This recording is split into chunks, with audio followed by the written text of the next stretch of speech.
हमें जादू और जादुई चीजें देखना बहुत अच्छा लगता है। शायद इसलिए कि जीवन स्वयं रहस्यमयी है, जादू से भरा है। विज्ञान जीवन को चाहे जितना डीमिस्टिफाई कर ले, लेकिन अंततः विज्ञान जीवन को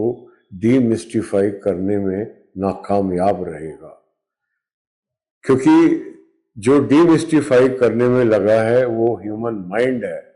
और जिसको डीमिस्टिफाई किया जा रहा है, जिसको एक्सप्लोर किया जा रहा है, वो एक इनफाइनाइट यूनिवर्स है जो न केवल अज्ञात है बल्कि अज्ञेय है, which is not only unknown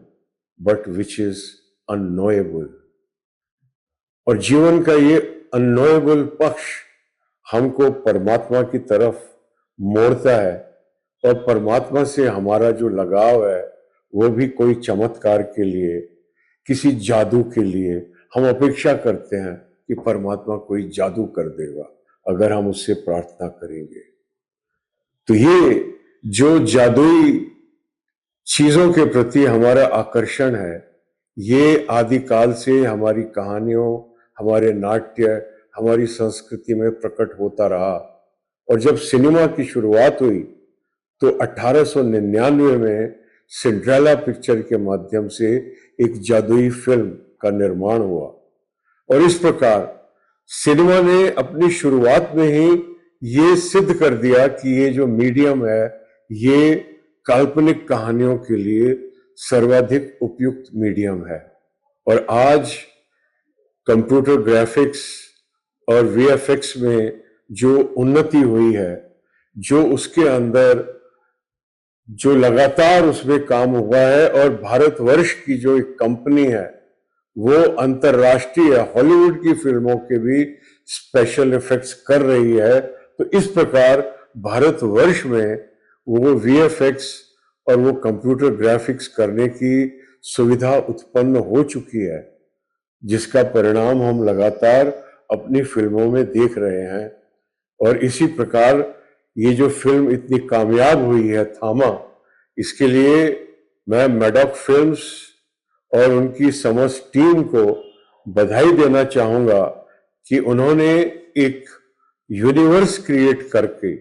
एक कॉमेडी हॉरर यूनिवर्स क्रिएट करके उसके छठे भाग को इतनी कामयाबी के साथ, जो 100 करोड़ के आंकड़े को पार कर चुकी है, कॉस्ट ऑफ प्रोडक्शन अपनी कवर कर चुकी है, और अंततः एक कामयाब फिल्म के रूप में याद की जाएगी। तो उसके लिए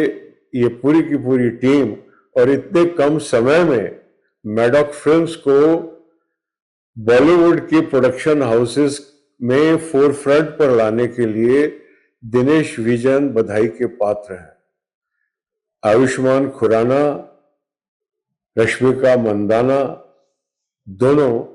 बहुत ही आकर्षक भी हैं, और उनका अभिनय भी बहुत सटीक है।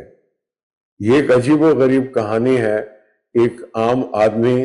और एक चुड़ैल के बीच की प्रेम कहानी, जिसमें नवाजुद्दीन सिद्दीकी और परेश रावल भी बहुत योगदान करते हैं। बहुत मनोरंजक फिल्म है, लेकिन अभिनय से ज्यादा जो क्रेडिट जाता है इस फिल्म का, वो जाता है इसके वीएफएक्स को, इसके कंप्यूटर ग्राफिक्स को, इसकी जो आधुनिक सिनेमेटोग्राफी है, इसकी जो आधुनिक साउंड डिजाइन है, इसके जो गाने हैं, इसका जो बैकग्राउंड म्यूजिक है, जो पूरी की पूरी जो टेक्निकल वैल्यूज हैं, they actually deserve the credit for the success of this film, although the star cast has done exceedingly well and they are very well cast.